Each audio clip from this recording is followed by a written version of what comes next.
Campus of Nicholls State University. I am Savannah Rome. Nicholls is cutting at least one program due to budget cuts. The university announced that the school psychology program will no longer be funded. Current students will be allowed to graduate. No other students will be accepted into the program going forward.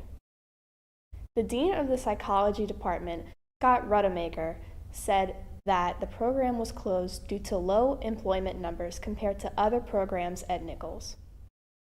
Psychology student Chloe DeRuin said that she is concerned about the program being discontinued because of the lack of psychologists in Louisiana currently. Any student wanting to get a master's in psychology will have to attend a university in North Louisiana or go to another state. Let's take a look at news from other universities.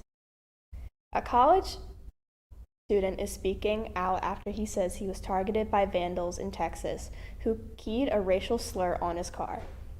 It's an incident that has rattled the campus at Texas State in San Marcos. Jamal Kennedy reports. I don't know what to think about my future. I'm just worried. Jermaine LaFang says he returned to campus last week to find his car vandalized. At first, I didn't see the racial slur. On my door panel, it was just scribbles of circles, and I'm like, wow, somebody just vandalized my car. But then I go look around it even more, and then I go to the back, and I'm just like, wow, it's a racial slur. LaFang says someone keyed the N-word onto his trunk. I don't even have any words for it. On Friday, Texas State released a statement on behalf of President Kelly Dampus. In the statement's opening sentence, the university says it treats, quote, acts of racial bias and hate with zero tolerance, close quote. LaFang has since spoken to President Dampus. He's reached out to me. He said he'll pay for my car. The university's chapter of the National Association for the Advancement of Colored People has shown up as support on LaFang's behalf. Using us as a vessel to speak out for him and get him the justice that he deserves is really what's important. NAACP chapter president Jordan Williams says it's important for students experiencing racism or injustice to stand their ground and use their voice. Because they aren't going anywhere. And so we need to make our presence known here and know that we're here to stay. Other students across campus have said hearing about what's happened to LaFang is concerning to them. It worries me because if somebody's so hateful like that, where they can cause damage, who's to say they won't cause physical damage to somebody? I've never really heard nothing happen here of that drastic, so I just really felt in that way like unsafe. As for LaFang, how do you feel about being on campus now? Like, does it kind of make you worry a little bit about the time you have left? If I'm being like boldly honest, I was thinking about transferring back to Houston, like maybe next semester. Halloween has come early for some college students in Arizona, courtesy of some unwanted new roommate. While in Massachusetts, a rescued rascal is getting some respite, Amanda Sansoni has the rodent tales in today's Take a Look at This. Spooky season is upon us, but some students at Northern Arizona University are packing up and moving out of their dorm due to some unwelcome decorations. A colony of bats taking flight at sunset, hanging out in common areas, and getting noise complaints at all hours of the day. I just heard like squeaking coming from like the walls and stuff, and I was like, oh no! While these raucous roommates may not turn into vampires, at least one captured bat tested positive for rabies, forcing the school to shutter the building to clear the creeps out. We were sent out an email telling us to shake out all of our clothing, move items around in our rooms, look under every corner, every desk, anything we can find, pat our pillows and sheets down. So that, I think, was the email that made me want to move out. But those bratty bats aren't the only rodents who are taking up residence. Meet Nibby, a 2-year-old beaver in Massachusetts at the center of controversy. She's adorable. She's got this adorable little face. This buck-toothed beauty was found on the side of the road when she was just days old and has been in the care of Newhouse Wildlife Rescue ever since. But Massachusetts wildlife officials issued an order for Nibby's release into the wild last week, something her caretakers say would put her at risk. Sometimes animals cannot be rehabilitated and are not able to be released. After days of public outcry, We're not going to stop the fight. Governor Maura Healey stepped in to grant a reprieve. How are you? Oh, You're welcome. permitting Nibby to stay in the only home she's ever known. The goal here is to take what happened with Nibby and try and educate as many people as we can to fall in love with beavers and learn how to live with beavers. For Take a Look at This, I'm Amanda Sansoni. A 20-year-old TikTok star, Mr. Prada, is accused of murdering his 69-year-old therapist in Baton Rouge, Louisiana. William Nick Abraham was last seen alive outside of Terrion Thomas's apartment complex on September 28th. The following day, Abraham was found dead along a highway. As Bess Casterly reports, Thomas's charge has been upgraded to first-degree murder, making him potentially eligible for the death penalty. New charges and a new mugshot for Terrion Thomas. The TikTok celebrity now facing capital murder charges in the death of 69-year-old Dr. Nicholas Abraham. 65 and above, someone that's killed is eligible for the death penalty for first-degree murder. Louisiana law states a first-degree murder charge applies to any victim under 12 or over 65. District Attorney Hiller Moore not certain if he will pursue the death penalty as the investigation is still unfolding. What would really have to happen is not only that he was arrested for that, it would have to be presented to the grand jury as a first-degree murder. The grand jury would have to file a true bill for first-degree murder. Then following that, the decision is left to me to decide whether I'm going to file notice that I intend to seek the death penalty, and that is way far away right now. Thomas appeared in the 19th JDC via video call for the first time Tuesday afternoon in front of Magistrate Jermaine Guillory. No comment. His father was in the courtroom as Guillory announced Thomas would be held without bail. We caught up with him after the hearing. Like to say on behalf of your son? No comment. Is guilty? No comment. I don't know. I wasn't there. I have no idea. According to the DA and Sheriff's Office, there's plenty of evidence implicating Thomas, including surveillance video. We have witnesses that evening that believe they saw the suspect, what was dragging what we now realize was probably our victim's body. Abraham's body was wrapped in a tarp and dumped along a highway in Tangipahoa Parish. As far as a motive, Moore says that has yet to be revealed. Obviously, the murder was a very brutal murder. I do not know what the motive or the intent was, what type of planning went into it, but that's being developed at this time.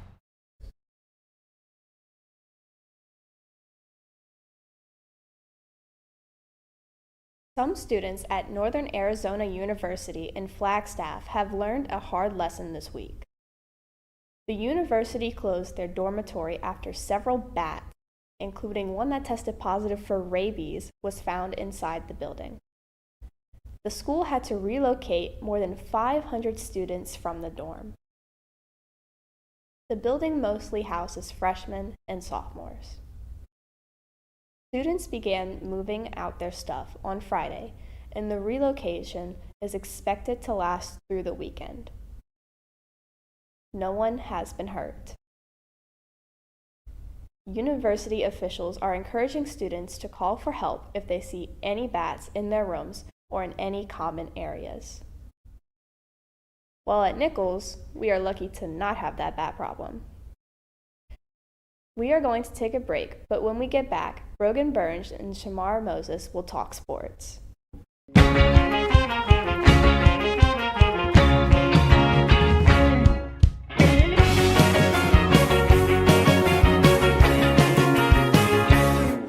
Mama, mako, mako, mako, mako, mako, mako.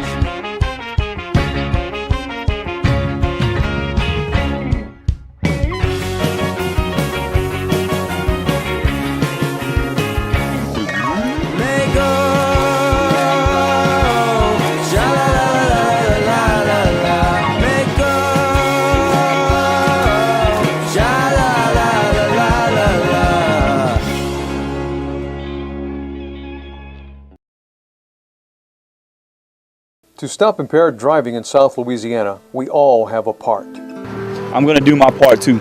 I'm not going to insist that you have just one more before you leave the bar. If I think you're impaired, I'll take your keys. Anytime you've been drinking, just sleep on my couch. I'll be the designated driver tonight. I'll call a cab if you need one. I'm not gonna drink and drive. Please, do your part too. I should have done my part, and because I didn't, I lost my best friend. Join our Safe Community Partnership.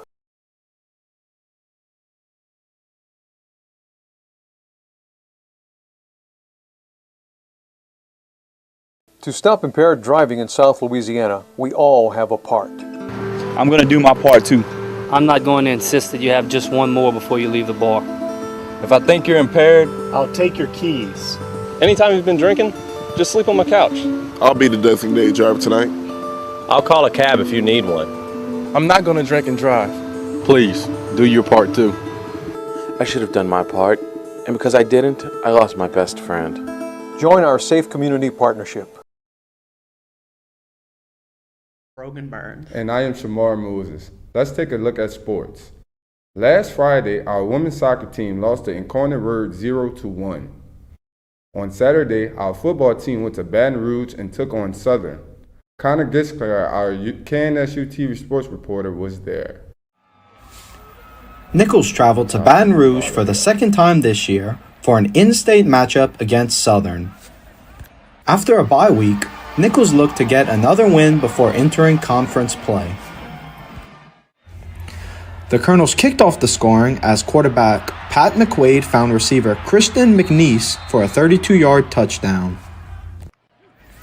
Halfway through the first quarter, Colin Guggenheim found the end zone on a 14-yard rushing touchdown.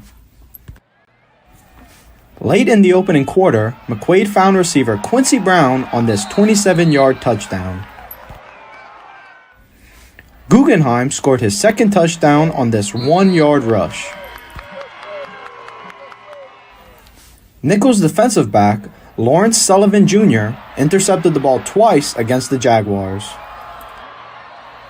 The first coming with 9 minutes left in the second quarter. The second coming with 2 minutes before halftime.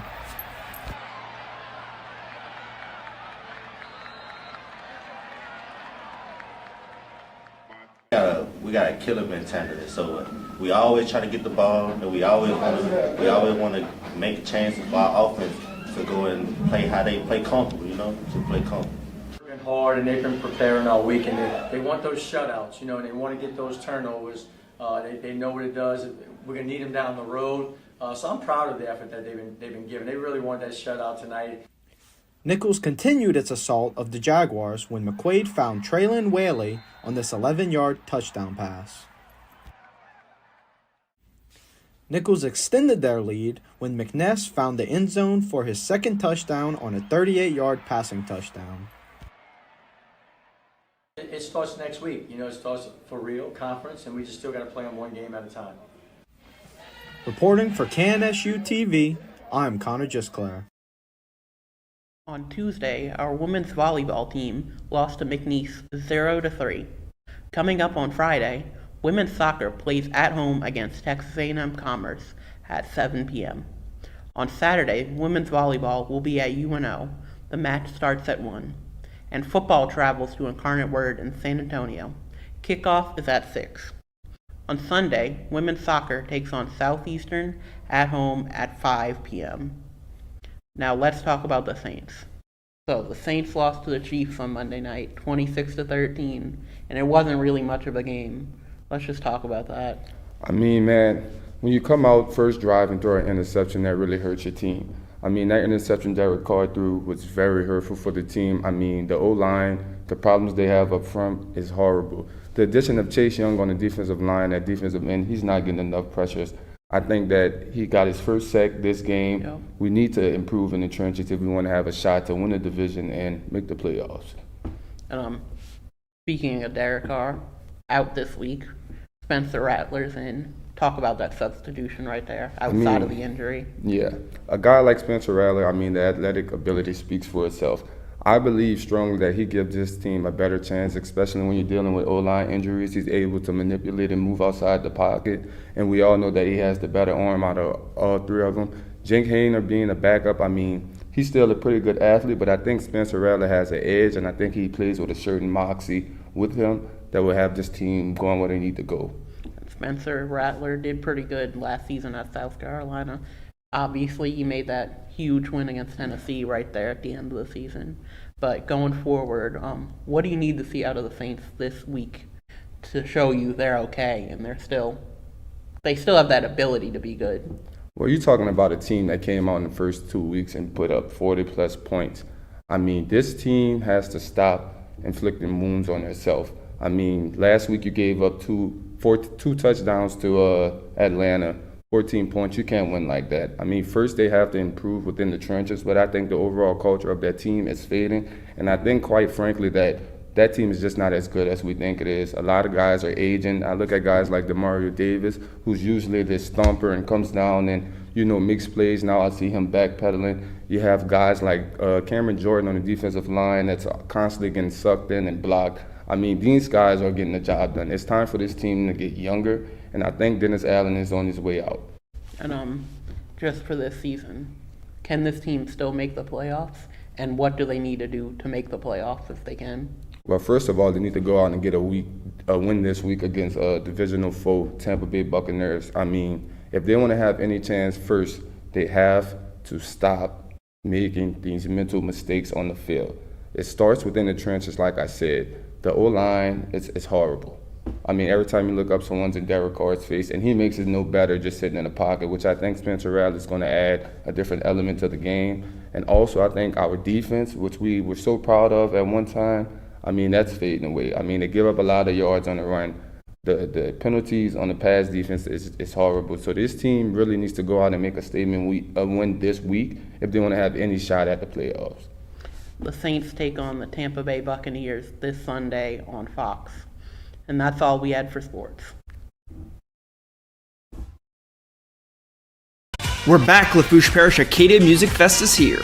Live music, Cajun food, and a good time. We've got it all. Enjoy live performances by DJ Spin, Cowboy Mouth, Austin Williams, and headlining this year, Nelly, with many more performances throughout the night. And of course, we got our very own Kid Corner to keep the fun rolling for all ages. The Ben Meyer Foundation is giving back to our beneficiary this year, Beyond the Bell. Order your tickets online at acadiamusicfest.net and be prepared October 19th for the biggest event of the year, Acadia Music Fest. Tailgating in Louisiana is punishable by a hefty fine. This is followed by rising insurance costs and a possible loss of a driver's license. Wouldn't you rather spend your money on clothes, entertainment, food, books?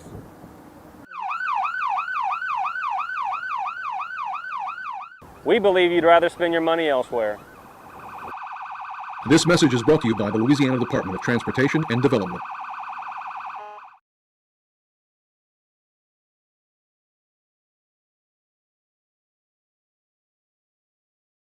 Every year, thousands of tons of litter are thrown from our cars onto the unsuspecting wildlife below.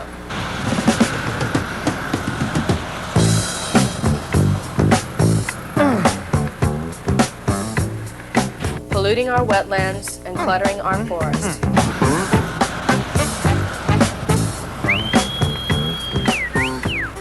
Please reconsider and don't litter. You're only killing our wildlife. Well, yes, sir. We'll get right on that. I'll see you in the morning, okay? All right, bye. I'm going to need you to pull the two coordinates for the DOQQ. TLU Communication needs to build a new tower to fill a gap in their cell coverage, and they're going to need a clear line of sight between that tower and their antenna.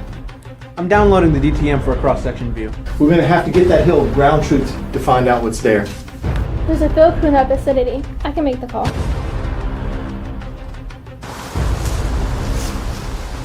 Okay, what do you need? We have a mature pine plantation about 60 feet tall. There's a clear line of sight at 175 feet and above. That's how tall they'll need to build. All right, looks good. Print it off. All right, here's the information on the hill we were looking at. It seems perfect for your new tower. We'll start construction immediately. Thanks for getting us so quickly. In the past, we'd have to wait weeks. Well, you gotta love modern geomatics. More like geo magic. We need boundary and topographic survey. Yesterday at Kanata's Family Market in Homa, locals and witches came together for pre-festival activities. Jennifer Martz has more on the story.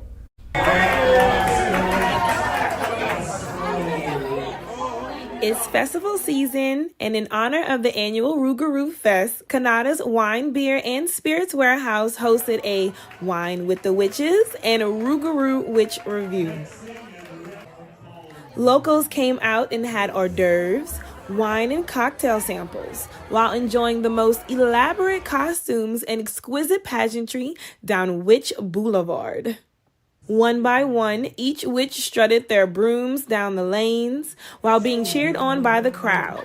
Afterwards, the witches paraded around the store and showcased their costumes as everyone talked and enjoyed the complimentary food and drinks.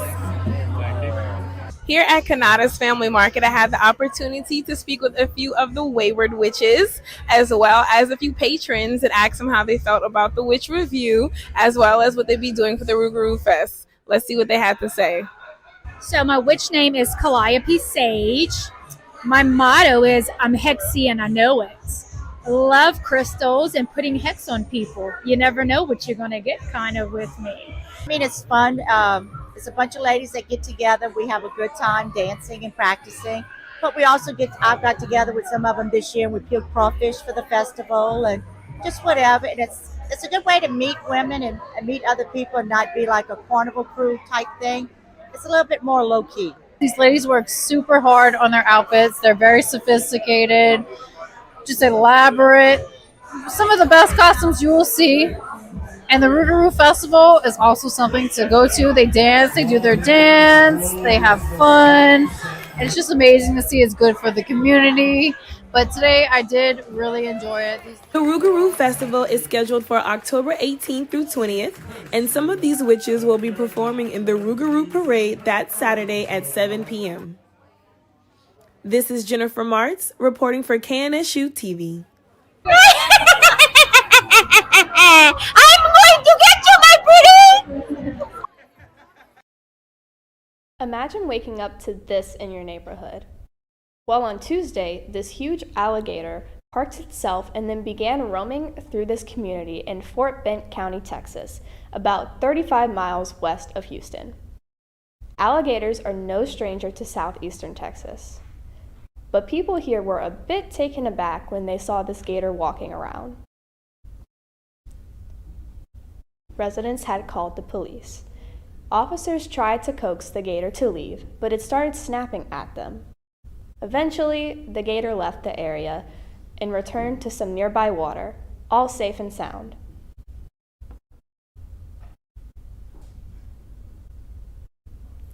Teenagers are spending a lot of time online, and it appears to be playing a factor with their overall emotions. The Centers for Disease Control and Prevention is out with its Youth Risk Behavior Survey. It notes that more than 3/4 of high schoolers use social media several times a day. The survey finds the more frequently students are online, the more likely they were to feel depressed or hopeless. Those in that group were also more likely to say they've been bullied and had seriously considered suicide. The results are based on responses from more than 20,000 high school students in 155 schools across the nation. In a recent New York Times podcast, the U.S. Surgeon General said there are benefits to the World Wide Web, but for youth that it comes with, quote, growing evidence of harm. Movies, music, and streaming news now. Here's David Daniel with today's Hollywood Minute. Taylor Swift is now the richest female musician in the world. Forbes estimates her net worth at $1.6 billion, passing Rihanna at $1.4 billion. Last year, Swift became the first billionaire to reach that mark solely through music sales and performing. Have you ever heard of Night Action? It's a top-secret investigative program within the FBI. An update for fans of The Night Agent. Netflix has renewed the popular series for a third season, but season 2, originally slated for release this year, is now set for winter 2025, with filming to begin soon in Istanbul, then New York. 200 people in that room, and each one wants me to be somebody else. They should just let me be. Let you be what? whatever it is they don't want me to be. Dylan goes electric in the latest trailer for A Complete Unknown.